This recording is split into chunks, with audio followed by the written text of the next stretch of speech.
Hey, what's up guys, welcome back to my channel. So in this video today I'm going to be re-reviewing the KZ ZSTs. Basically, in my original review on the KZ ZSTs, it is split up into about 3 videos. I figured I'm just going to do a re-review of it because some of my viewers or some people that come across my review on the KZ ZSTs are only watching one of the videos and they're not watching the rest of the videos, and so they don't really have the full picture of the KZ ZSTs. And this really is a shame because the ZSTs are a fantastic sounding pair of earphones for the price. So let me first start off by saying that there are 2 versions of these earphones. There are the KZ ZST Pros, which are these ones, the colorful ones, and then there are the regular KZ ZSTs. So there's not a huge difference between them. It's very minor, but if you are purchasing the KZ ZSTs, you might as well just purchase the KZ ZST Pros, also known as the KZ ZST Colorfuls, since they are slightly better. So these are a dual driver pair of earphones. You have one balanced armature driver in the front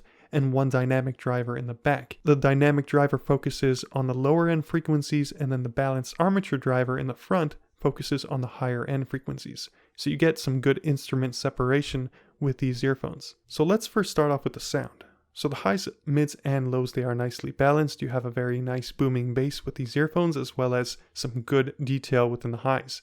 These are slightly on the brighter side, but not overwhelmingly bright. The soundstage and instrument separation are very good on these, giving you a very nice immersive sound experience. So overall, these are a great sounding pair of earphones. Just make sure you are using the correct ear tips with these earphones in order to get that perfect seal that you would need in your ears in order to get that full potential of sound on these earphones. So again, if you plan on getting these, make sure to get them with a good pair of ear tips, because the ear tips that KZ ships out with these earphones are very subpar. I'll have some links in the description below to some ear tips that I recommend, so definitely check that out.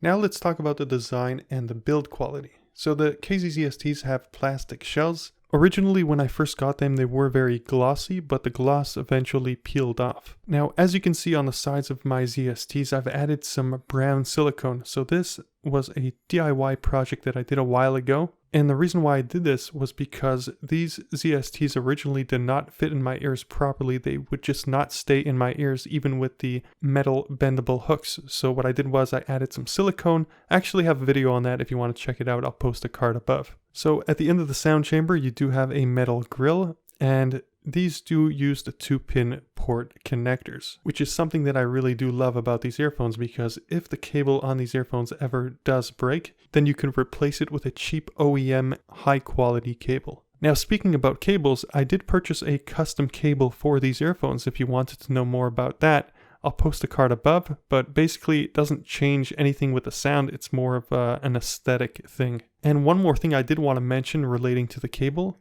is that if you wanted to turn these into Bluetooth earphones, they do sell an OEM KZ Bluetooth adapter that you can essentially turn these earphones into a pair of Bluetooth earphones. Now, the Bluetooth adapter is not amazing, but it definitely gets the job done. And the cable is relatively cheap. I do believe it costs around $8 to $10. So overall, for the build quality and design, I would say that these are average. As you can probably tell by the shells, these aren't very polished. There are some imperfections, but still that doesn't change the fact that these still sound amazing. Now moving on to the comfort and fit. So overall, these, like I said before, were not very comfortable, and that's why I added the brown silicone.